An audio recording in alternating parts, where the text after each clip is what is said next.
कोई दीन दुखी हो, दुर्बल असहाय हो और लंबी यात्रा पर जाना हो, शरीर भी अशक्त हो, मन भी थका हो और चलना भी आवश्यक हो, यात्रा भी आवश्यक हो, तो फिर तो समाधान यही है भाई, कोई सहारा मिल जाए, कोई आश्रय मिल जाए। जब अपने अपने सामर्थ्य से देवता कोई कार्य नहीं कर सके तो भगवान के चरणों की शरण ग्रहण की। प्रभु की कृपा के बिना जब स्वयं को दीन जाना, असहाय जाना, तो भगवान के चरणों की स्तुति देवता करते हैं। और उन श्री चरणारविंद की स्तुति में सबसे पहली बात यही कहते हैं कि आपके जो चरण कमल हैं वो त्रिताप से तप्त जीव के लिए छत्र के समान है। इनकी शरण में आते ही सबसे पहले तन मन प्राण शीतल हो जाते हैं। क्यों? क्योंकि तापत्रय विनाशाय श्री कृष्णाय वयं नमः। यहां 3 ताप हैं, आदि भौतिक, आदि दैविक और आध्यात्मिक। और वहां साधन में 3 बाधाएं हैं, मल, विक्षेप और आवरण। क्योंकि भाई हमारे लिए संकट बाहर भी है, संकट भीतर भी है, अंधेरा बाहर भी है, अंधेरा भीतर भी है। इन चर्म चक्षुओं से तो केवल स्थूल वस्तु ही दृष्टि में आती है ना, इनसे तो केवल स्थूल वस्तु ही दिखाई पड़ती है, सूक्ष्म का अनुभव कहां होता है। और ये देश बड़ा सूक्ष्म है, तो मन हूं की जहां गति नहीं। तो अगर हम साधक की दृष्टि से देखें तो भीतर भी अंधेरा है, बाहर भी अंधेरा है, भीतर भी संकट है, बाहर भी संकट है। तो कोई आश्रय चाहिए, कोई आधार चाहिए। और इस स्तुति में 9 श्लोकों में देवताओं ने यही कहा कि प्रभु त्रिताप से तप्त जीव के लिए, पाप से दग्ध जीव के लिए, अज्ञान से भूले भटके जीव के लिए आपके चरणों की शरण एकमात्र आश्रय है। यही अंधे की लकड़ी है। जिसे सूरदास जी ने कहा, तुम्हारी शरण में, तुम्हारे चरण में, हरि मेरो ठौर ठिकानो, हरि मेरो ठौर ठिकानो, हरि तुम ही आंधे की लकुटिया, हरि तुम ही आंधे की लकुटिया, तुम ही जिए को चैना, हरि नैनहीन तुम नैना, हरि नैनहीन तुम नैना। दर्शन ते सुख बिन दर्शन दुख, दर्शन ते सुख बिन दर्शन दुख, हरि मेरो मनवा पावे, हरि मेरो मनवा पावे। तुम देखे मेरो सूरज उगे, तुम देखे मेरो सूरज उगे, तुम बिछड़े छिप जावे, तुम बिछड़े छिप जावे, हरि तुम ही आंधे की लकुटिया, हरि तुम ही आंधे की लकुटिया, तुम ही जिए को चैना, हरि में नैनहीन तुम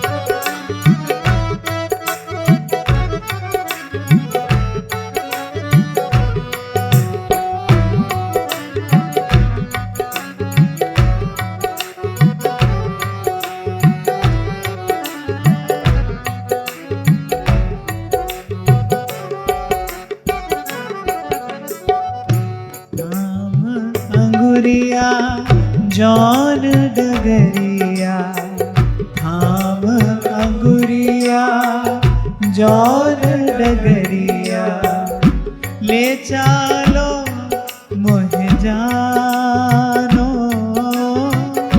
ले चालो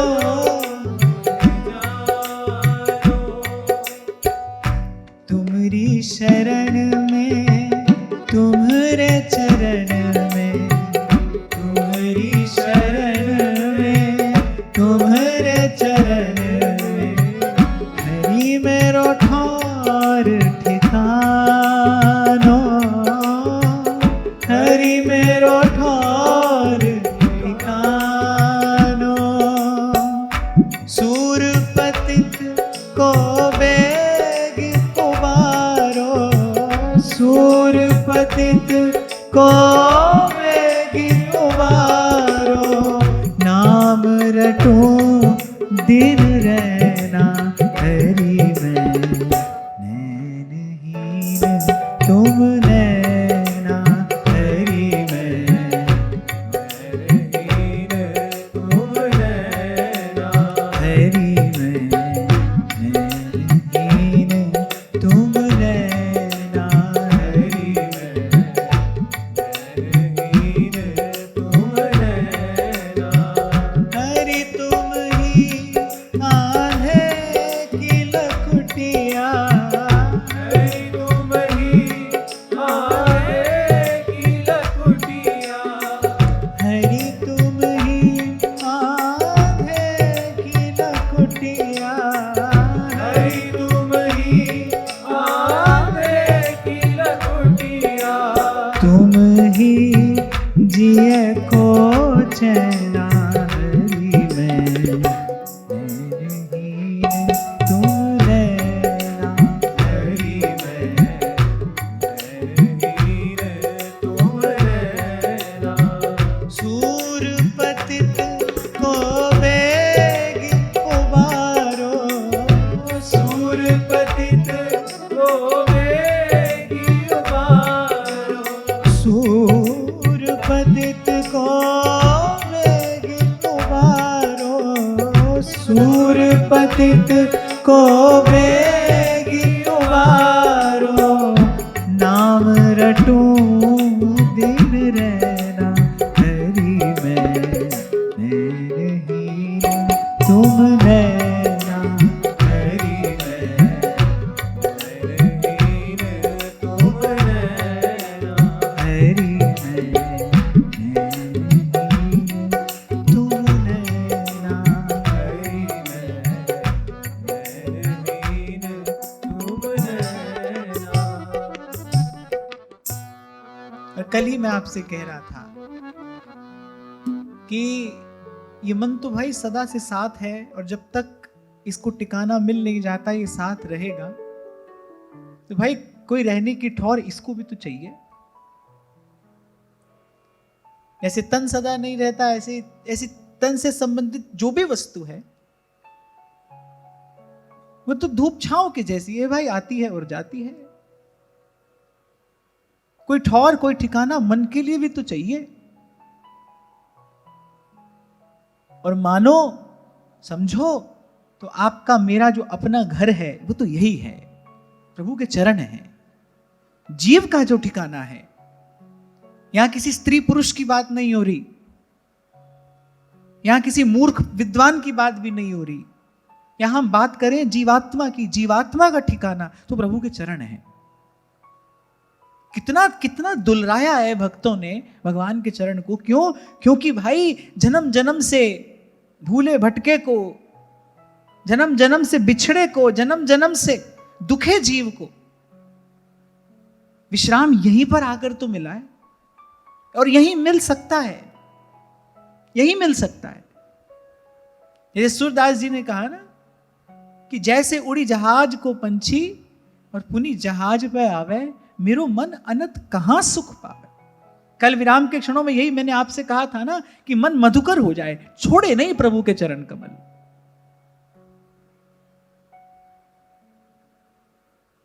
और बुद्धिमान लोग तो यही कह रहे हैं, विवेकी जन तो यही कह रहे हैं, नर देहि पाई चित चरण कमल दीजै। यही सार की बात है भाई, इससे सुंदर और कुछ हो नहीं सकता। नर देहि पाई चित चरण कमल दीजै, दीन बचन संतन संग दरस परस कीजै। दीन बचन संतन संग दरस परस कीजै। और हमारे ठाकुर जी की जो ये जो मुद्रा है ना, जिस मुद्रा में प्रभु खड़े हैं, वो एक चरण उठाकर वस्तुतः आपको मुझे कह रहे हैं, संकेत कर रहे हैं कि तुम्हारा घर यही है, तुम्हारा ठिकाना यही है, बनाया है मैंने तुम्हारे लिए ये स्थान। एक स्थान है जो हम अपने लिए बनाते हैं, एक स्थान है जो हमारे लिए प्रभु ने बनाया है। प्रभु का जो अर्चा विग्रह है, जिसको हम दुलराते हैं, जिसका दर्शन करते हैं, जिसकी सेवा करते हैं, कुछ कहता है वो हमसे, कुछ कहता है हमसे। तो श्री ठाकुर जी का जो श्री चरण है, जिस प्रकार से श्री ठाकुर जी ने वो चरण कमल रखा है, कुछ कह रहा है, वो मुद्रा कुछ कह रही है। छत्र दिया है प्रभु ने जीव को, आए कोई और उसकी छांव में सदा सदा के लिए सुखी हो जाए, निर्भय हो जाए। पूर्व में भी हमने चर्चा की थी, मैंने आपसे कहा था प्रभु के श्री चरण सब मंगलों के मूल हैं और सकल अमंगलों के नाशक हैं। जीव के आध्यात्मिक, आदिदैविक, आदिभौतिक सब ताप श्री चरणारविंद के स्मरण से दूर होते हैं, अवश्य दूर होते हैं। सकल अमंगल नाशक भगवान के चरण हैं। और मैं तो कहता हूं कि तुलसी बाबा बड़ी प्यारी बात कहते हैं, दच्छ सकल लक्षण जुत सोई, जाके पद सरोज रति होई। बोले भाई वही पढ़ा लिखा है, वही सयाना है, श्रुति सिद्धांत नीक ते ही जाना, और उसी ने ही सब वेद शास्त्रों को भली प्रकार से पढ़कर समझा है। पढ़ लेना, पढ़ा देना बड़ी बात नहीं है। बुद्धिमान लोग ही कहते हैं शास्त्राण्य धीत्यापि भवन्ति मूर्खाः। पढ़ने वाले भी मूर्ख ही रह जाते हैं कई बार। तो पढ़ लेना, पढ़ा लेना दूसरी बात है, पर वेद शास्त्र को पढ़कर उसके मर्म को जानना ये गुरु कृपा से संभव होता है। और यहां श्री गोस्वामी जी कह रहे हैं कि भाई वही निपुण है, वही चतुर है, वही सयाना है, और उसी ने वेद शास्त्रों को ठीक प्रकार से समझा है, वही दक्ष है, दक्ष। और कह रहे सकल लक्षण जुत सोई, सभी गुण उसके हृदय में ही रहते हैं। जाके पद सरोज रति हो, अरे श्री चरणों में जिसका प्रेम है। कल आपसे मैंने कहा था ना कि सार वस्तु क्या है, किसी ने कहा कुछ, किसी ने कहा कुछ। इन श्री चरणों का जो प्रेम है वो सार वस्तु है। ये चरण कमल हो और हमारा मन मधुकर हो और मंडराता रहे बस चरण कमलों के निकट। पहले भी मैंने आपसे कहा था, भक्ति जो है वो बड़ी सलज्जा है, और जैसे कोई सलज्जा स्त्री अपने नेत्र नहीं उठाती, पति सन्मुख हो तब भी वो अपने नेत्र नहीं उठाती, पति ही उसके चिबुक से उसका चिबुक उठाकर उसको स्वयं के दर्शन के लिए प्रेरित करता है, स्वयं वो अपने नेत्र नहीं उठाती। ऐसे ही भक्ति है, पतिव्रता, उसकी दृष्टि सदा अपने स्वामी के चरणों पर है। प्रेम भाव जहां भी होगा उसकी दृष्टि सदा चरणों पर होगी। तभी श्री महाप्रभु कहते हैं कि जागते सोते सपने हे स्वामिनी, आपके चरणार विंद की छटा मेरे हृदय में स्फुरित रहे। सकल अमंगलों के नाशक हैं। और महाप्रभु तो कहते हैं श्री राधे तत्पदाब्जात स्रवती निरवधि प्रेम पीयूष कोटि। इन चरणों से निर्झर बहता है उस दिव्य प्रेम का सतत, अखंड, अगाध, अबाध। और भाई यही संतों की हम पर कृपा है कि मंथन तो उन्होंने किया, मंथन का परिश्रम तो उन्होंने किया, और सार वस्तु निकाल के आपको मुझे दे दी। सब शास्त्र पुराणों का मंथन करके, जैसे श्री गोस्वामी श्री नाभादास जी महाराज कहते हैं ना, संतन मथ निर्णय की हो, श्रुति पुराण इतिहास भजवे को दोई सुघर, खे हरि दास। इन संतों ने हम पर कृपा की, इन्होंने मंथन का परिश्रम किया और सार वस्तु आपको मुझे निकाल कर दे दी। सार बात यही है, चरण कमल अविनाशी, भज मन चरण कमल अविनाशी। चरण कमल अविनाशी, भज मन चरण कमल अविनाशी। जेताई दिस धरन गगन बीच, जेताई दिस धरन गगन बीच, तेताई सब मिट जासी, भज मन चरण कमल अविनाश। भाई वही सिद्ध है, देखिए, जिसकी श्री चरणों में रति हो गई है, जिसने ये मर्म जान लिया, पहचान लिया गुरु की कृपा से। भाई मेरी ठौर कहाँ है, मेरा ठिकाना कहाँ है। मुझे स्मरण आ रहा है, श्री चरणों का स्मरण करते करते वो प्रसंग स्मरण आ रहा है। जाना था गंगा पार प्रभु, केवट की नाव चढ़ी। आप देखो, भगवान कह रहे भाई सांझ होने वाली है, अब तू देर मत कर। केवट ने कहा कि प्रभु कुछ भी कहें आप, पर मैं इन श्री चरणों की धोवन लिए बिना तो आपको नाव पर नहीं बैठा सकता। राम चरण सुखदाई, भज मन राम चरण सुखदाई। मैं तो कहता हूं, इतना परिश्रम संसार के लिए किया है, आज तक चक्की में पिस रहे हो। दो पाठ के बीच में जीव पिसता है, तन कहीं और लेकर जाता है, मन कहीं और लेकर जाता है, फिर मन कहीं और लेकर जाता है, बुद्धि कहीं और लेकर जाती है, फिर बुद्धि कुछ और दिखाती है, चित्त कहीं और होता है। ऐसे दो पाठ के बीच में जीव पिसता है। कितना परिश्रम किया है। थोड़ा सा अभ्यास इन श्री चरणों के भजन ध्यान के लिए करो। सब सुखों के मूल भगवान के चरण हैं। और करत करत अभ्यास जड़मति हो तो सुजान, आप तो मनुष्य हो। संतों की, गुरुजनों की आप पर कृपा है, आपको धाम मिला है, नाम मिला है, आपको साधन मिला है, आपको युक्ति मिली है, सब कुछ तो आपके पास में है। थोड़ा सा अभ्यास करो इन श्री चरणों के भजन का, ध्यान का।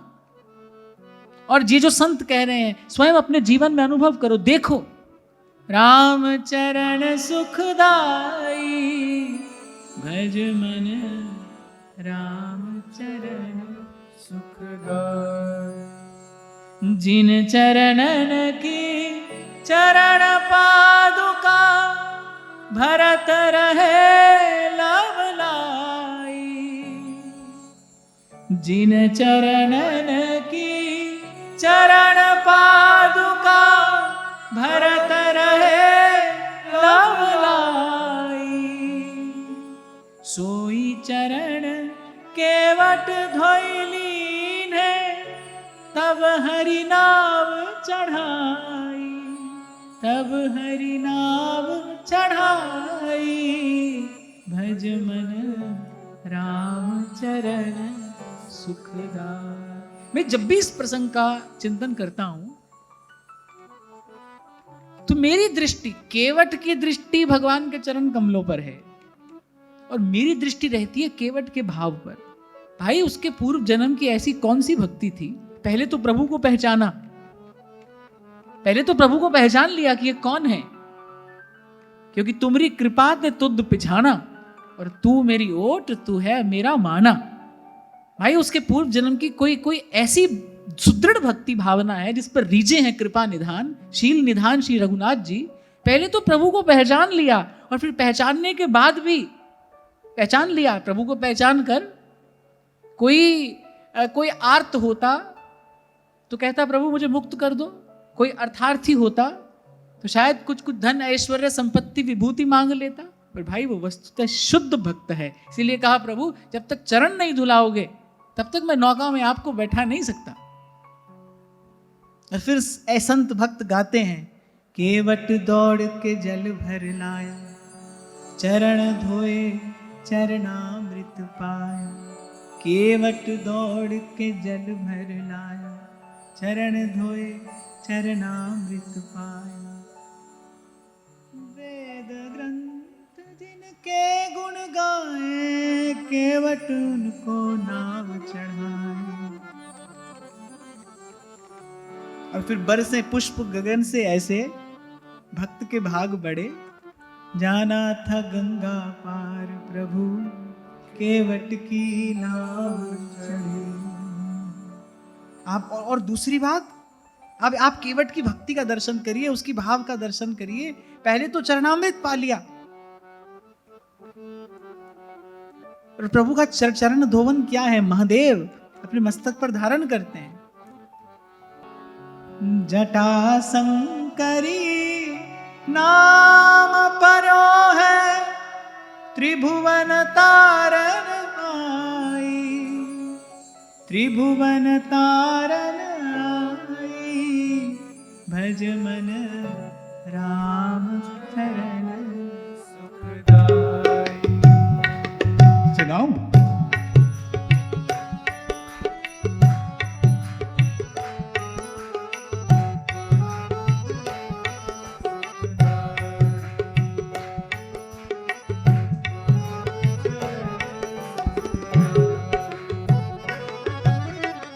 श्री ठाकुर जी के जन्म के प्रसंग में ऐसा वर्णन आता है कि वो जो बाजे थे अपने आप बजने लगे।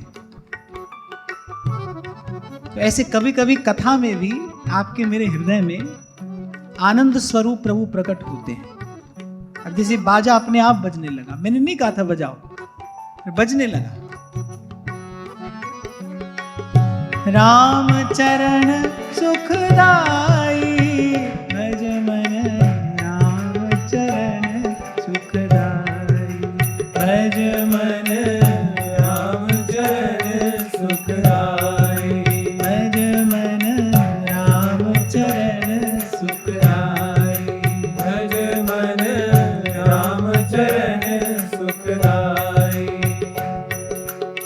जिन चरणन निकसी गंगा, शंकर जटा समाई। चरण से निकसी गंगा, शंकर जटा समाई। जटा शंकरी नाम परो है, जटा शंकरी नाम परो है। त्रिभुवन तारन आई, भज मन राम चरण सुखदाई। भज मन राम चरण सुखदाई। भज मन राम चरण सुखदाई। भज मन राम चरण सुखदाई। एक बार फिर चले केवट के भाव के निकट, कि प्रभु को पहचाना, चरणामृत पाया, और फिर उसके बाद उसकी भक्ति का शुद्ध तत्व कहां प्रकट हुआ कि प्रभु कुछ उतराई दे रहे हैं पर लेता नहीं है, नहीं लेता। प्रभु लगे देने उतराई, केवट बोला नहीं रघुराई। कहा नहीं प्रभु, आपसे नहीं ले सकता। पहले तो थोड़ा हास विनोद होता रहा, बोले आप भी केवट हैं, मैं भी केवट हूं। अब लखनलाल जी कुपित हो गए ये सुनकर, बोले अरे मूड क्या कहता है प्रभु से। श्री रघुनाथ जी मुस्कुरा रहे हैं। तुलसी कहूं न राम से, शील निधान।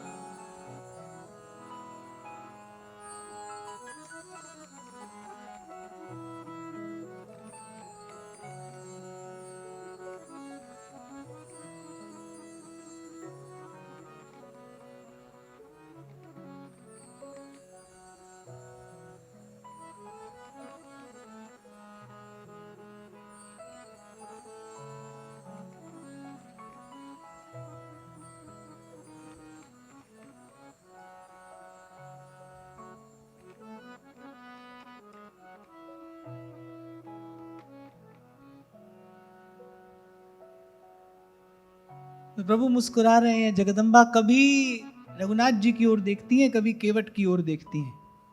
भक्ति तो वही है ना। और उत्तर देता है केवट कि प्रभु आपके पास तो देने को कुछ है, मैंने आपको पार लगाया, पर आपके पास मुझे देने को कुछ है। एक समय ऐसा आएगा जब मैं आपके घाट पर आऊंगा, मेरे पास देने के लिए कुछ नहीं होगा। तो मैंने तुझको पार किया है और तू मुझे पार करे। जाना था गंगा पार प्रभु केवट की नाव चढ़े। यहाँ ये कहने का तात्पर्य है कि केवट की जो आसक्ति है वो श्री रघुनाथ जी के चरणों में है। अपनी हठ पर अड़ा रहा। सोई बात यहां श्री गोस्वामी जी कह रहे हैं कि रे सोई चरण केवट धोई लीने तब हरि नाव चढ़ाई। फिर मैं इससे पहले आपको बैठाऊंगा नहीं। क्यों? क्योंकि उसकी आसक्ति है श्री चरणों में। वो कोई साधारण जीव नहीं है भाई। उसने जन्म जन्मांतर तक इन श्री चरणों के दर्शन की अभिलाषा अपने हृदय में संजोई है। मैं निवेदन आपको यह कह रहा हूं कि भक्ति का सहज स्वभाव है। आप और मैं भी यदि देखना चाहें भाई हमारे हृदय में वो विशुद्ध भक्ति प्रादुर्भूत हुई कि नहीं हुई, तो ये लक्षण है श्री चरणों में आसक्ति।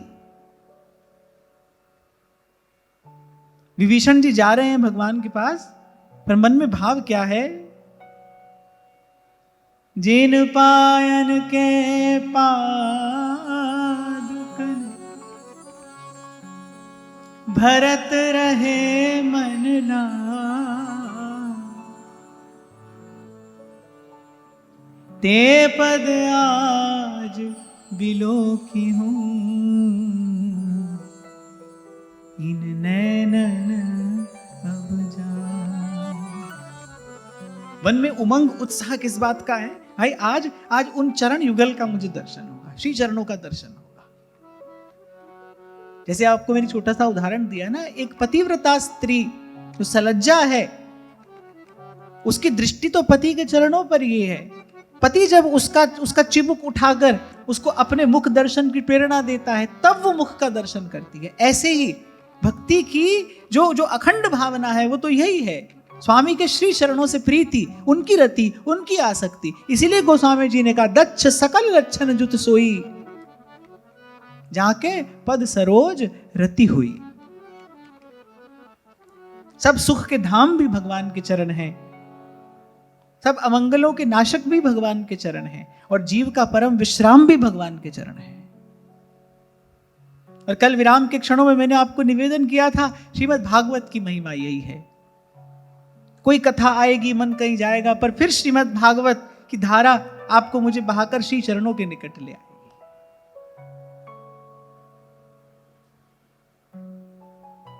और मैं फिर कहकर आगे बढ़ता हूं कि हमें अभ्यास यही करना है कि हमारा मन भंवरा बने, मन मधुकर बने, चरण कमलों को एक क्षण के लिए छोड़े नहीं। मन भंवरा थारे चरण कमल सो आलिपटायो जी, नाथ थारी सरनी आयो। और वृंदावन के रसिक तो कहते हैं सारन को सार और रस को भी रस यही है। अच्छा, जो यहां ब्रज के संत हैं ना, अब क्या है कि उनकी मति, उनकी वृत्ति, उनकी रुचि इतनी परिष्कृत हो चुकी है, उनको इतना गाढ़ा वो महामधुर अमृतोपम रस पीने को मिल गया है, अब उनको कोई और बात सुहाती नहीं, कोई और चर्चा उनको अच्छी नहीं लगती। वो तो सीधी बात करेंगे, भैया बहुत बातन ने मत बनावे, सूदी सच्ची बात हमते कहे, और कोई ये समझे ना समझे, हमको इतनी समझ भली है, और ठाकुर हमरे नंद लला है, ठकुरानी ब्रजभान लली है। सीधी सच्ची बात कहेंगे, रे मन भूल मत जइयो राधा रानी के चरण। मैं तो कभी कभी इन सीधे सरल शब्दों का विचार करता हूं तो मुझे लगता है भाई मैं इससे अधिक सार की बात और क्या होगी। कोई ये फॉर्मूला अपने जीवन में अपना ले, ये युक्ति अगर किसी को आ जाए कि श्री चरणों का विस्मरण ना हो, फिर और क्या कहना रह जाता है, क्या करना रह जाता है।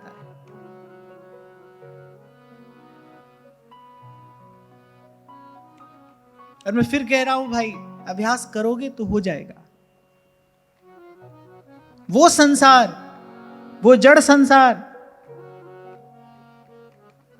जिससे ना हमारा स्वरूप मेल खाता है ना हमारा स्वभाव, अरे वो भी हमको अपना सा लगने लगा। अरे हम भी उसके हो गए, किस कारण? अभ्यास का ही तो कारण।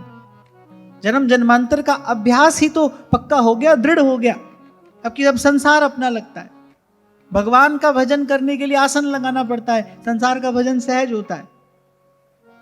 लाख लाख प्रयास करके मन भगवान की ओर नहीं जाता। जो अपने हैं अपने रहेंगे, और जो न कभी अपना था न कभी अपना हो सकता है, उसमें कैसे मन उलझा है, जैसे कांटों की बाड़ी में कोई वस्त्र उलझ जाता है। संत को देखकर दया आती है, वो कहता है ये संसार कांटों की बाड़ी, उलझ उलझ मर जाना है, उलझ उलझ मर जाना है। इसलिए कभी मैंने आपसे कहा था भाई, ठीक है प्रारब्ध को हमको स्वीकार करना है, संसार के प्रति परिवार के प्रति हमारा कर्तव्य है, उसका पालन करना है, लेकिन उसको करते करते मरना नहीं है।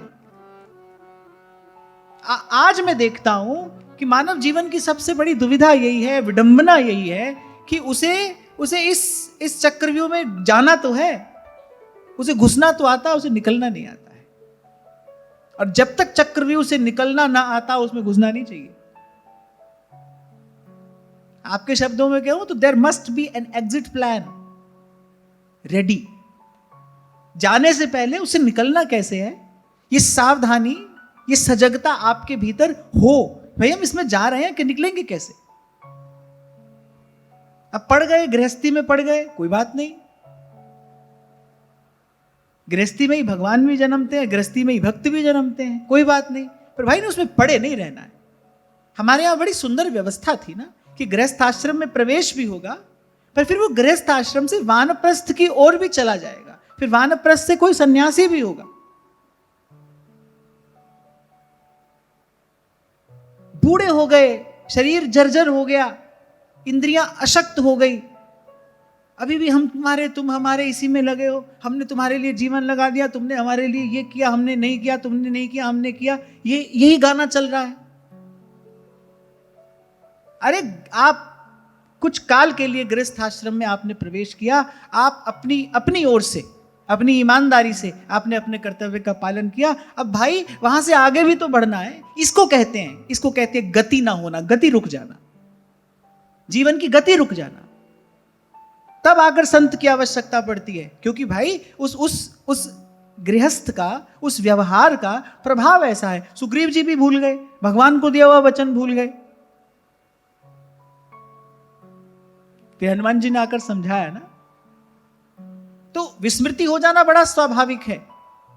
इसीलिए कहा जाता है कि भाई बने रहोगे सत्संग में तो सही समय पर सही कार्य करने की प्रेरणा मिलती रहेगी। ये बड़ी महत्वपूर्ण बात मैंने आज आपसे कही, प्रसंग उपस्थित हो गया तो आपको निवेदन कर रहा हूं कि गृहस्थ आश्रम तो सब आश्रमों में उत्तम है, ये महाभारत का वचन है, लेकिन उसके बाद भी कुछ है, उसके बाद वानप्रस्थ भी है। और मैं तो कहता हूं कि पहले की व्यवस्था ऐसी थी कि 100 वर्ष की आयु होती थी, 25 वर्ष तक ब्रह्मचर्य आश्रम, फिर 50 तक गृहस्थ आश्रम, 75 तक वानप्रस्थ और उसके बाद सन्यास। पर आज तो मुझे लगता है 100 वर्ष की आयु तो माननी नहीं चाहिए, 80 मानो। वैसे तो 80 भी कठिन है, पर चलो कोई बात नहीं, 80 मानो।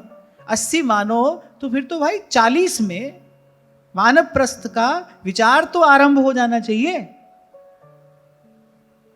और 60 के बाद तो भाई सन्यास हो ही जाना चाहिए। हमारे ऋषि मुनियों की परंपरा तो यही है, शास्त्र भी यही निर्देश आपको मुझे कह रहे हैं, संतों भक्तों का अनुभव भी आपको मुझे यही सिखा रहा है। अरे बूढ़े हो गए और वही मेरा तेरा अभी तक लगा है, इसको कहते हैं जीवन की गति कुंठित हो जाना। और मैंने आपसे कहा था, याद रखना, जल जब तक प्रवाहमान रहता है तभी तक वो पूजा के योग्य है। रुके हुए जल से देवता का अभिषेक नहीं होता, उसे देव पूजा में प्रयोग नहीं किया जा सकता। गांव में आप जाकर देखो, जोहड़ होता है ना, उसमें तो कौन नहाता है? शंभू जी कह रहे भैंस। हाँ, गैया भी नहीं नहाती उसमें। आप कभी उसमें गैया को नहाते नहीं देखोगे, उसमें भैंस ही नहाती है। तो जो रुका हुआ जल है वो तो भैंस के नहाने के काम का होता है। आपके भी जीवन की गति कुंठित हो गई, जीवन यदि वो रुके हुए जल जैसा हो गया, तब आगे आप खुद ही समझदार हो। इसीलिए संत मांग रहे हैं, हो कोई ऐसो रे सुखदाई, कोई मिले जो औषधि दे, जो शक्तिपात करे, हमारे इस जीवन की जो रुकी हुई गति है, इस कुंठा को दूर करे, जीवन को फिर से प्रवाहमान करे। कोई ऐसो रे सुखदाई, जिन हरि की कथा सुनाई, तिस भेंटे गति होय हमारी, तिस भेंटे गति होय हमारी। श्री डोंगरे जी महाराज तो यहां तक कहते थे, बोले वृद्धावस्था के लिए कुछ धन भी अपने पास रखना, सब कुछ अपनी संतान को नहीं दे देना कि वृद्धावस्था आने पर छोटी छोटी वस्तु के लिए तुमको उनका मुख देखना पड़े। देश काल का विचार करके ही महापुरुष धर्म का निर्देश करते हैं। कहते भाई वृद्धावस्था के लिए अपने पास कुछ रखना, क्योंकि अर्थ प्रधान युग है। ये व्यवहार की बात है। उन कहने का तात्पर्य यहां ये है कि भाई अपने यौवन काल में वृद्धावस्था की तैयारी करना, इसी को मैं कह रहा हूं। एक एग्जिट प्लान होना चाहिए, कहां जाना है, कैसे रहना है।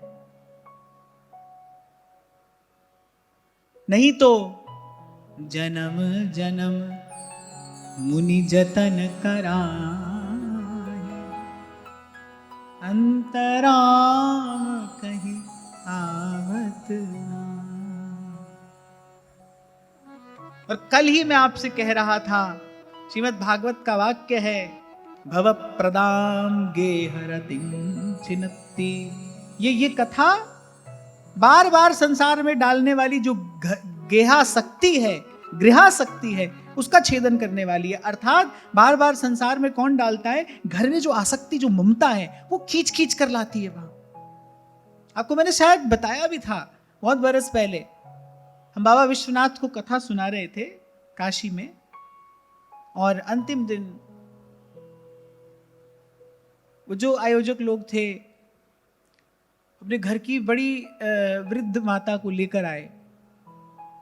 मैं शायद पहले दूसरे तल पर रुका हुआ था, तो बड़ी कठिनाई से व्हील चेयर पर उनको बैठाकर और मेरे पास तक लेकर आए। वो माता आकर मेरे से क्या कहती है, कुछ नहीं। बोले महाराज जी आप मैंने आशीर्वाद दो, मैं पोते की बहू का मुख देख लूं, चला नहीं जा रहा है, शरीर रोग से ग्रस्त है, हंसो मत, ये घटना तुम्हारे जीवन में भी घट सकती है। मैंने कोई चुटकुला नहीं सुनाया है आपको, सावधान कर रहा हूं। आप हंस तो ऐसे रहे हो जैसे आप सब जीवन मुक्त हो। ना जानो छिन अंत कवन बुद्धि घटई प्रकाशित। ये मन की डोर कब कहां किसके साथ उलझ जाए खबर नहीं है, पता नहीं, सावधान रहना चाहिए। यहां से जाने के बाद आज जरूर पूछना अपने आप से, क्यों हंसे? आप मुक्त हो गए? क्यों हंसी आई? अपने आप को जीवन मुक्त समझते हो इसलिए। कुछ दिन पहले भी मैंने आपसे कहा था, कोई भ्रम नहीं पाल लेना, आप भी यहीं हो, मैं भी यहीं हूं, अभी आप मैं यहीं पर हैं। ये बड़ी कृपा है, संतों गुरुजनों की कृपा है, ये धाम की कृपा है कि चर्चा का अवसर प्रभु ने आपको मुझे दिया है। अभी तो दूर नगरी, बड़ी दूर नगरी, दूर नगरी, बड़ी दूर नगरी।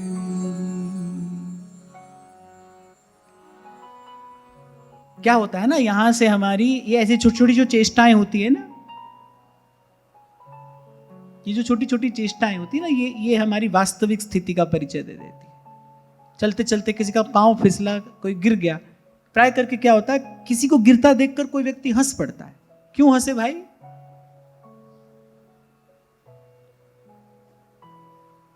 अभी टिकाना दूर है भाई, और महापुरुष सावधान करते हैं, टिकाना दूर है, माया प्रबल है, जीव दुर्बल है। बताओ कितना कठिन है ये काम बनना। खरोई कठिन है भजन ढिंग ढरबो। मैं तो आपको ये कह रहा था कि शरीर जर्जर हो गया, रोग से ग्रस्त है, पता भी नहीं है सांझ मरे के भोर। आप देखो कि मन की स्थिति क्या है, क्या और पाने की इच्छा है, वही संसार का विषय सुख। इसको कहते हैं जीव की दुर्दशा होना। इसको कहते हैं द लाइफ इज टिंकिंग, दुर्गंध आ रही है जीवन से। इसको कहते हैं दुर्दशा जीवन की। बताया मैंने आपको इसलिए कि भाई आप में सावधान हो जाएं। बार बार आपसे कहता हूं, सही समय पर सही निर्णय लिया जाए तभी सही फल आता है।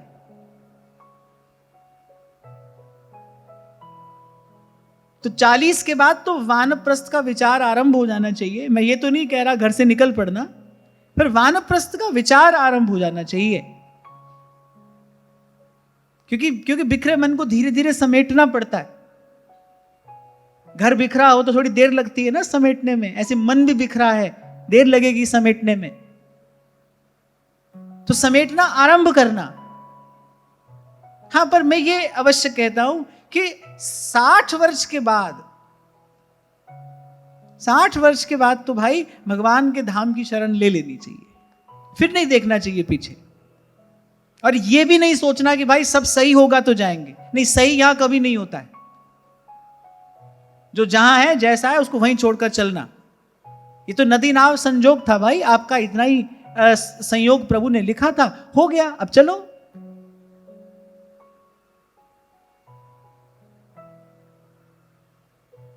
आज की बात तो बड़ी कठिन लग रही है आपको, है ना? लग रही है ना? और कल ही मैंने कहा था भाई, कुछ बातें अच्छी होंगी, कुछ मीठी होंगी, कुछ कड़वी होंगी, कुछ कठोर होंगी। कोई बात आपको अंदर से सहारा देगी, कोई बात आपको बाहर से चोट मारेगी। और उद्देश्य यही है कि हमारा जीवन पात्र बन जाए, हम सत्पात्र बने, हम सत्पात्र बने। मैं कई बार एकांत में बैठा इस बात का विचार करता हूं। उस दिन भी आपसे मैंने यही कहा कि ये भारत भूमि इतनी बार पदाक्रांत हुई। तुर्क आए, मुगल आए, अफगान आए, अंग्रेज आए। उन्होंने यहां की संस्कृति को बहुत दूषित करने का प्रयास किया, और किया भी। ये उसी का परिणाम है, ये उसी का परिणाम है कि हम जो सनातन वैदिक व्यवस्था है उसको भूल गए। नहीं तो भारतवासी ऐसे कभी नहीं थे। उनको पता था कि जीवन में संस्कारों का मूल्य क्या है। वो ये जानते थे संस्कारों की शक्ति क्या है। वो ये जानते थे कि संस्कार मनुष्य को देवता बना सकते हैं। यहां के गुरुओं ने ही तो ये उद्घोष दिया था, बाह जिना दी पकड़िए, सिर जाए बाहनी छोड़िए, गुरु तेग बहादुर बोलिया, धड़ पे धर्म नी छोड़। प्राण जाए तो जाए भाई, पर अपने धर्म को नहीं जाने देंगे।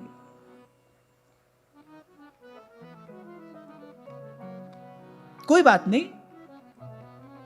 वो दुख के दिन थे, अब सुख के दिन आए हैं। मेरा तो ऐसा मानना है, मेरा ऐसा विश्वास है कि ऐसी कोई वस्तु बनी नहीं जो बिगड़े ना, ऐसी कोई वस्तु बनी नहीं जिसको बिगाड़ा ना जा सके, और इतना कोई बिगड़ा नहीं है जिसको सुधारा ना जा सके। तन हो, मन हो, जीवन हो, आप लगोगे, आप प्रयास करोगे, आप अभ्यास करोगे, आपको सफलता मिलेगी। और सत् कार्य के लिए किया गया अभ्यास तो प्रकृति को प्रसन्न करता है। प्रकृति प्रसन्न होती है, वो आपका सहयोग करेगी, आप सफल होगे। अभ्यास करना आरंभ करो। ये सार की बात केवल ये कहना चाहता हूं मैं कि प्रभु के श्री चरणों के ध्यान का अभ्यास करना आरंभ करो। इसीलिए कुछ दिन पहले मैंने कहा था, थोड़ा थोड़ा आसन की सिद्धि होनी चाहिए, आसन की शुद्धि भी होनी चाहिए, और आसन की सिद्धि भी होनी चाहिए साधक के जीवन में। ठीक है, आप अच्छी बात है, आप उठते बैठते चलते फिरते नाम जप करते हो, खूब करो, श्वास श्वास से नाम सिमर, लेकिन बैठकर ध्यान करने का अभ्यास भी होना चाहिए। थोड़ा प्राणायाम आदि से थोड़ा अपने शरीर को स्वस्थ करके, क्योंकि भाई तन बिन वेद भजन नहीं वरना। हुआ क्या, हमारे जो मन में आया हमने वो बात पकड़ ली, हमको जो अच्छा लगा हमने वो बात पकड़ ली, हमारे हिसाब से जो हुआ हमने वो बात पकड़ ली, जो हमारे अनुकूल था हमने वो बात पकड़ ली और हम चल दिए। नहीं भाई, सिद्धांत को पूरा का पूरा सुनना, समझना और फिर हृदयंगम करना पड़ता है, तभी वो सुफल प्रदान करता है।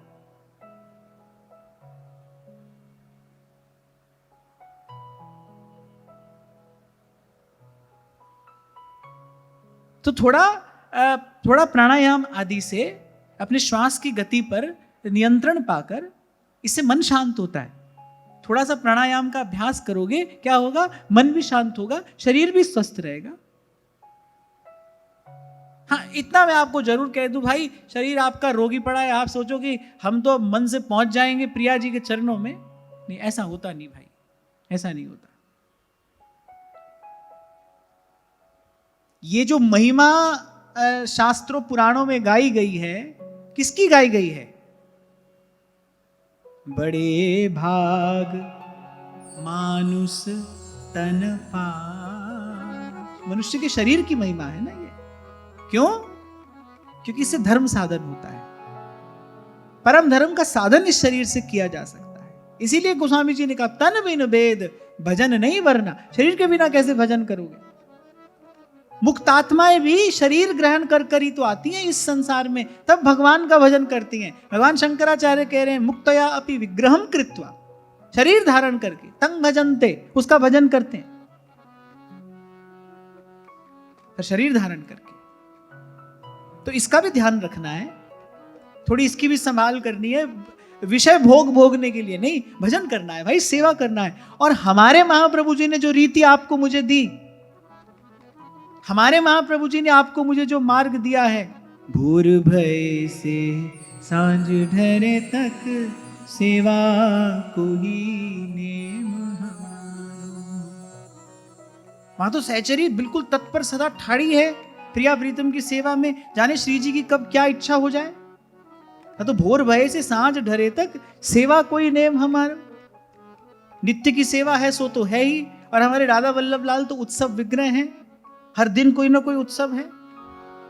और सखियों के भाव से तो भोर से लेकर सांझ तक उत्सव ही उत्सव है। तो भाई कैसे करोगे सेवा? अगर शरीर स्वस्थ नहीं होगा तो मन प्रसन्न नहीं रहेगा। तो बिना स्वस्थ शरीर के, बिना प्रसन्न मन के कैसे सेवा होगी? ध्यान रखना, मन जुड़ा है तन से। बहुत दीर्घ काल तक अगर कोई रोग हो जाए तो मन पर उसका बड़ा गहरा प्रभाव पड़ने लगता है, मन अवसादग्रस्त होने लगता है, विषादग्रस्त होने लगता है। तो ऐसे शरीर को स्वस्थ रख के, मन को प्रसन्न करके, और फिर लगना है साधन में। ये छोटी सी बात मैंने इसलिए निवेदन की कि भाई दुख के दिन थे जब बार बार आक्रमण होते थे इस पवित्र भारत भूमि पर, अब तो सुख के दिन आए हैं। जो भूल हुई उसको सुधारा जाए, जो कमी रह गई उसको पूर्ण किया जाए, जो त्रुटियां हुई उनका सुधार किया जाए। हमारे पास तो अवसर है भाई, और हम तो मैं कहूंगा और सौभाग्यशाली हैं। हमारे देश में भगवान की कृपा से सुख शांति है, सुख शांति का ये वातावरण है। ये छोटी छोटी चीजें, इनके लिए धन्यवाद करना चाहिए प्रभु का। ध्यान नहीं जाता हमारा इस ओर। जब तक व्यक्ति का स्वस्थ शरीर होता है तब तक तो वो उन्माद में पड़ा विषय का भोग भोगता रहता है। फिर जब शरीर रोगी होता है तब लगता है भाई कर ही लेते भजन, चले जाते तीर्थ पर, कुछ दान धर्म कर लेते। करनो तो सुना कियो, अब क्यों रोवत अंध, अब क्यों रोवत अंध।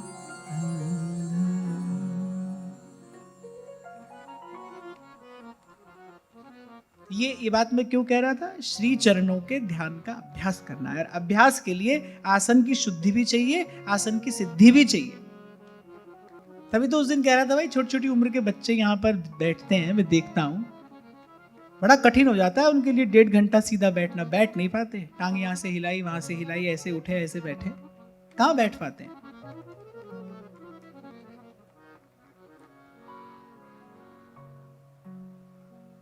क्या है, व्यक्ति धर्म पालन का फल तो चाहता है,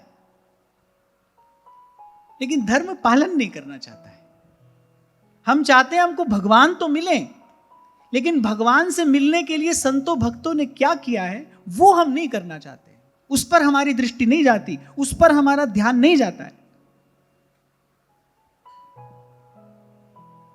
कोई योगी हो, ध्यान करता हो, उसको तो अपने शरीर का ध्यान रखना ही चाहिए भाई, पर हमको तो और अधिक रखना चाहिए, क्योंकि हमको तो बैठे बैठे ध्यान नहीं करना है ना, हमको तो मंगला से शयन तक सेवा करनी है श्री जी।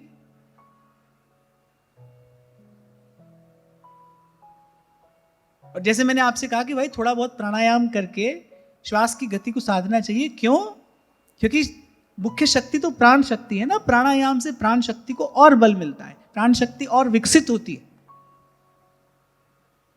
तो 5-10 मिनट भी यदि आप इसका अभ्यास करो तो इसका बड़ा सुंदर परिणाम आपको देखने को मिलेगा। और हमारे ऋषि मुनियों के जीवन में बिना कहे ये बात सहज स्वाभाविक थी। ये जो आज कहना पड़ रहा है, ये बात वैसे कहने की है नहीं। जैसे कल मैंने आपसे कहा शौचाचार, शिष्टाचार, ये तो भाई कहने की बात नहीं है, हम मनुष्य हैं, इतना तो हमको ज्ञान होना ही चाहिए। तो वैसे ये कोई कहने की बात है नहीं, पर हम लोगों के जीवन से ये बात जाते जाते चली गई ना, इसलिए आपको पुनः याद कराना पड़ रहा है मुझे, आपको पुनः स्मरण दिलाना पड़ रहा है मुझे।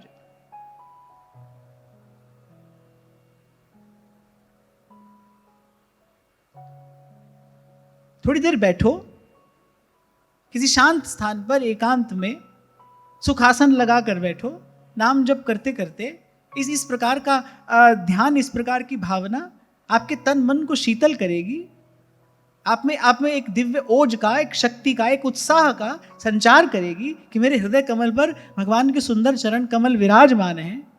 सूरदास जी कहते हैं, श्याम कमल पद नख की शोभा, श्याम कमल पद नख की शोभा, जे नख चंद्र इंद्र सिर पर से, जे नख चंद्र इंद्र सिर पर से, शिव बिरंचि मन लोभा, शिव बिरंचि मन लोभा, श्याम कमल पद नख की शोभा, श्याम कमल पद नख की शोभा। लगाओगे कहाँ मन को, अटकाओगे कहाँ मन को?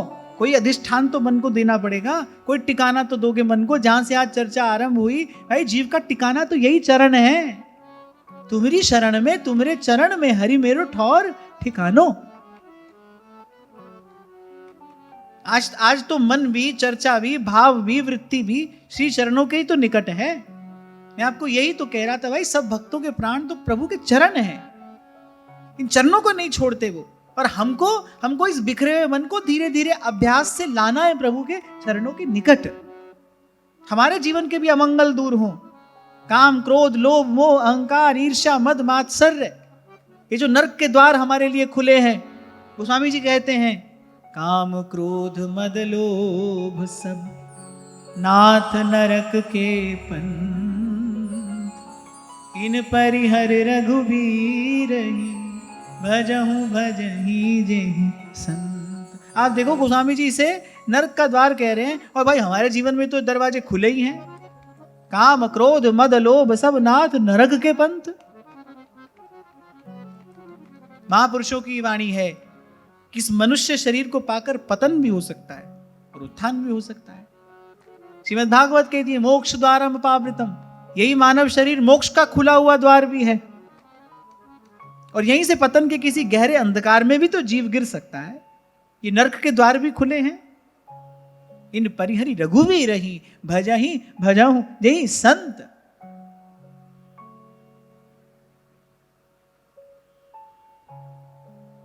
तो देवताओं ने स्तुति की, प्रभु आपके उन चरण कमलों की शरण ग्रहण करते हैं जो जीव के त्रिताप को नष्ट करने वाले हैं और जिनका आश्रय, जिनका आधार पाकर जीव बड़ी सुगमता से भवजन्य, संसार जन्य जो दुख है, पीड़ा है, व्याधि है, बड़ी सहजता से उसको दूर हटा देते हैं।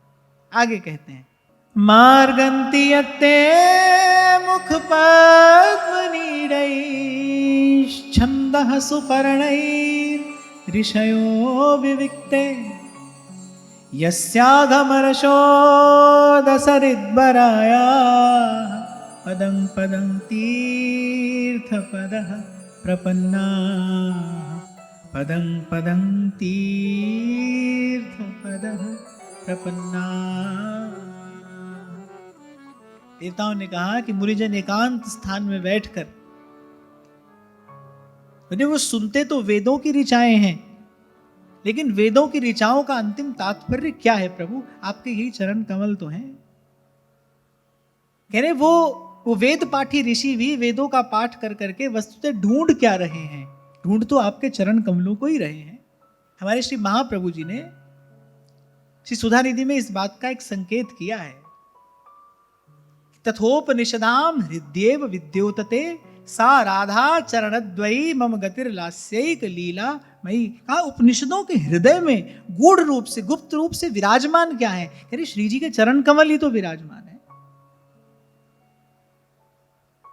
वहां महादेव कह रहे हैं ये बात, ब्रह्मानंद रसादनंत गुणितो रम्यो रसो वैष्णव तस्मात् कोटि गुणोज्वलश्च मधुरः श्री गोकुलेन्द्रो रसः तच्चानंत चमत्कृति प्रतिमुहुर्वर्षद रसानां परं श्री राधा पद पद्ममेव मधुरं सर्वस्वभूतं मम। अब समझ में आई ना सार वस्तु क्या है? इन श्री चरणों का जो प्रेम है ना भाई, वो सार वस्तु है। कोई वेद पाठी हो, कोई कर्मकांडी हो, जहां से ये चर्चा आरंभ हुई, विदुर जी ने प्रश्न किया, जीव मात्र सुख के लिए कर्म कर रहा है, सुख के लिए प्रयास कर रहा है, तो भाई कहीं कोई भी कुछ भी कर रहा है, चाहता तो सुख है ना। और यहां देवताओं ने कहा कि कोई बिरले होते हैं आपकी कृपा के पात्र जो इस रहस्य को जान पाते हैं कि वस्तुतः सुख का मूल है कहां? आपके श्री चरण हैं। यहां देवताओं ने कहा कि ये जो वेद पाठी ऋषि हैं, उन्होंने कहा कि ये जो वेद मंत्र हैं, ये पंछियों की धुनी है, कह रहे इस कलरव को सुनते सुनते कह रहे अन्वेषण किसका करते हैं? वो ध्यान में बैठे खोजते किसको हैं? वो आपके चरण कमलों को ही तो खोजते हैं। यो ब्रह्म रुद्र शुक नारद भीष्म मुख्यै रालक्षितो न सहसा पुरुषस्य तस्य। ढूंढ क्या रहे हैं? बोले भगवान के चरण ही तो ढूंढ रहे हैं, क्योंकि जीव का, जीवात्मा का ठिकाना वही है। आपको छोटी सी बात उस दिन मैंने सुनाई थी। बड़े लोग कहते हैं, कह रहे परदेश कलेश नरेशन के। परदेश में तो राजा को भी दुख होता है। जब तक जीव परदेश में है तब तक सुख कैसे पाएगा? भाई हजार सुख सुविधा हो जाए, और अपने घर जैसा आराम तो नहीं मिलता। अपना घर तो अपना घर होता है। आपके बहुत बढ़िया महल में सुबह से लेकर शाम तक काम करने वाला जो आपका सेवक है, उसको आधा घंटा ज्यादा रुकने को पड़ जाए ना तो उसको कष्ट होता है, क्योंकि उसको अपनी झोपड़ी में जाना है, वो अपनी है, वो आपके महल में रह रहा है, सब सुख सुविधा है वहां पर नहीं भाई, उसको अपने घर जाना है। क्यों? क्योंकि महल में परतंत्र है, अपने घर स्वतंत्र है। और पराधीन सुपने हूं सुख नहीं। जीव जब तक परदेश में है तब तक परतंत्र है, पराधीन है, और पराधीन को स्वप्न में भी सुख नहीं मिलता। अपने घर जाकर कोई स्वतंत्र होता है। आप बाहर से थके मांदे आते हो, अपने घर आए, इच्छा हुई कि सामान जगह पर रखें तो रखा, नहीं तो जहां मन आया वहां रख दिया। बोले एक बार तो भाई, एक बार तो आराम कर ले, फिर देखेंगे क्या करना है। ये सुविधा अपने ही घर में तो है ना। जहां मन किया वहां उठ गए, वहां बैठ गए, जब इच्छा हुई तब खा लिया। ये सब सुविधा अपने घर में है ना, ये सुख अपने घर में है। आज जहां से हमने बात करनी आरंभ की, भाई जब तक अपना घर नहीं मिलेगा तब तक सुख कहां पाइए। और जीव का अपना घर प्रभु के ये चरण युगल हैं। तुम्हारी शरण में तुम्हारे चरण हरि मेरो ठौर ठिकानो, हरि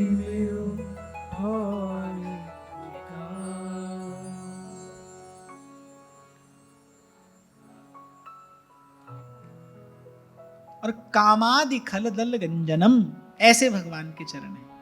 सूरदास जी कह रहे श्याम कमल पद नख की शोभा, कह रहे भजन की जो बाधा है उसको दूर करने वाले भगवान के चरण है।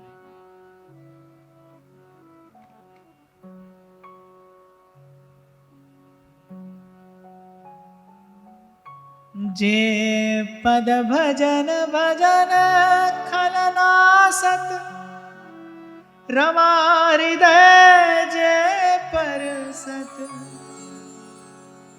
जे नख चंद्र भजन खलनासत, रमा हृदय जे परसत। सूर श्याम नख चंद्र विमल छवि, गोपी जन मिल दरसत। गोपी जन मिल दरसत, श्याम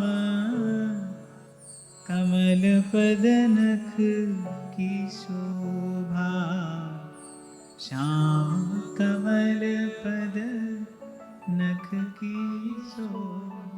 जे नख चंद्र भजन खल नासत, यानी भजन को बिगाड़ने वाले जो दुष्ट भाव हैं, वो जो दुर्भाव हैं, दुर्भावनाएं हैं, अरे आपके श्री चरणारविंद के जो नख चंद्र का प्रकाश है, बोले वो उन सब दुर्भावना रूपी अंधकार को दूर करने वाला है। भजन के मार्ग की बाधा को दूर करने वाले प्रभु के चरण कमल है। कोई भी शुभ कार्य करने से पहले मंगलाचरण किया जाता है, ऐसे ही हर दिन सबसे पहले इन चरणों का मनी मन आराधन हो। और मैं तो कहता हूं कि इन्हीं चरणों का आराधन होता रहे। आपसे कहा था कभी मैंने, जैसे बालक माता के आंचल की छांव में सुरक्षित होता है, ऐसे शिष्य गुरु के पांव में और जीव भगवान के चरण में सुरक्षित है। इन चरणों की छांव में जीव सुरक्षित है। यत् श्रद्धया श्रुतवत्या च भक्त्या, संवृज्यमाने हृदये वधाय। ज्ञानेन वैराग्य बलेन धीरा, ब्रजेम तत्तेऽङ्घ्रि सरोज पीठम। ब्रजेम तत्तेऽङ्घ्रि सरोज पीठम। और को भाई कोई योगी हो, ध्यानी हो, पर चाहता तो वो इन्हीं चरणों को है। हम तो केवल चरण ही चाहते हैं, हमारा तो सर्वस्व यही है। और उसमें भी मैं आपको कहूंगा कि हम जो हैं हितोपासक, हमारे महाप्रभु की तो उपासना का प्राण ही प्रिया जी के चरण कमल है। उपासना का स्थायी भाव है ये, कुछ भी बदले, जैसे ऋतु के अनुसार सेवा की परिपाटी कुछ कुछ बदलती रहती है, ये सब बदलता रहेगा, लेकिन एक उपासना का स्थायी भाव होता है, वो कभी नहीं बदलेगा। और उपासना का स्थायी भाव क्या है? श्री चरणों का भजन, नाम जपते जपते और बस श्री चरणों का भजन होता रहे।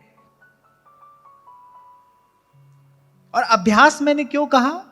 क्योंकि पहले क्या करना है, घट में नाम मूर्ति धरिए, और मन ही मन हमारी ये भावना हो, हम प्रिया जी से प्रार्थना करें, हे स्वामिनी अपने श्री चरणारविंद की उस माधुरी का आप मेरे हृदय में प्रकाश करिए।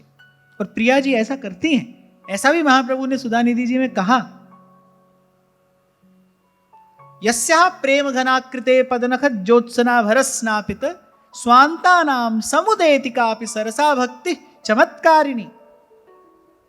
प्रिया जी कृपा करती हैं, अपने आराधक के हृदय में अपने चरण कमलों का संस्थापन करती हैं, अपने चरण नखों की चांदनी से नहला देती हैं वो उसके हृदय को।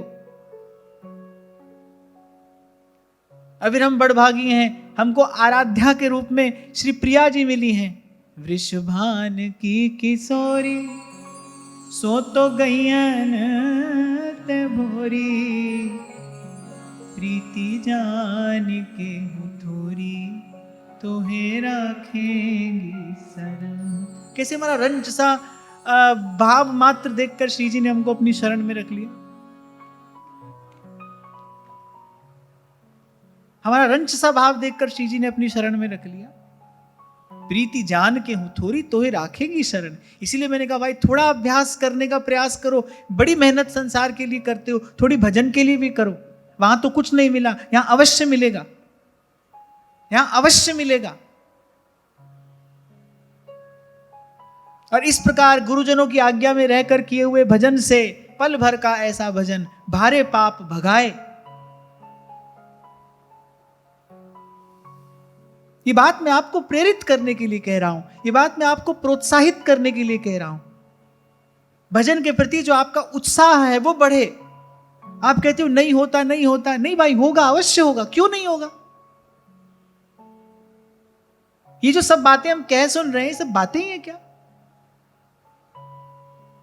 अवश्य होगा। हाँ, पर मैं आपसे कह रहा हूं कि समय लगेगा, लग सकता है। क्या हुआ?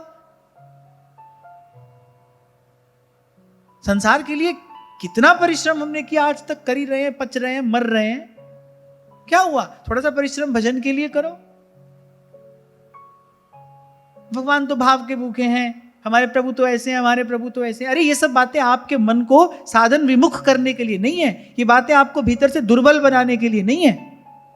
ये तो प्रभु की महिमा है, थोड़े से रीझ जाते हैं। और एक और बात मैं आपको बताऊं, हम सब दे दे तो भी थोड़ा ही है। हम अपना सर्वस्व लगा दें तो भी भाई जीव है क्या? अंश ही तो है, कण मात्र ही तो है। हम सब कर दे तो भी थोड़ा ही तो है। हम जो कर रहे हैं ना अभी, वो तो कुछ नहीं है। स्वामी जी महाराज ये बात कहते थे, बोले ये ऐसे धूप छांव की तरह जो आप करते हो, बोले ये भजन कैसा है, जैसे खारे पानी के कुएं में कोई खांड की चुटकी डाल दे, अब उससे कोई पानी मीठा हो जाएगा? ऐसे अरे सर्वस्व लगाओ तब भी कुछ नहीं है, तब भी कण भर ही तो है, थोड़ा ही तो है। अपना दृष्टिकोण बदलना है। सबसे पहले हम मनुष्य हैं, प्रभु की कृपा है, हमको संत मिले हैं, हमको धाम मिला है, गुरुजनों के मुख से नाम मिला है, ऐसा सुंदर सत्संग हमको मिल रहा है। कुछ तो चाहते होंगे प्रभु, तभी तो ये बानक बनाया है। श्री हरिवंश सार श्रुति बरन्यो, राधा हरिजस गावो रे। ये वृंदावन, ये रविजा तट, ये सत्संग न पाओ रे। सब सुयोग तो प्रभु ने बना दिया। अब तो भाई करने भर की देर है। अब तो मेरे आपके इस साधन में लगने भर की देर है। अच्छा चलो एक बात बताओ, कुछ दिन पहले भी मैंने ये बात कही थी कि एक आसन पे बैठ के थोड़ी देर जप का अभ्यास करना चाहिए। कितने लोगों ने करना शुरू किया? ईमानदारी से बताना। 20%, 25।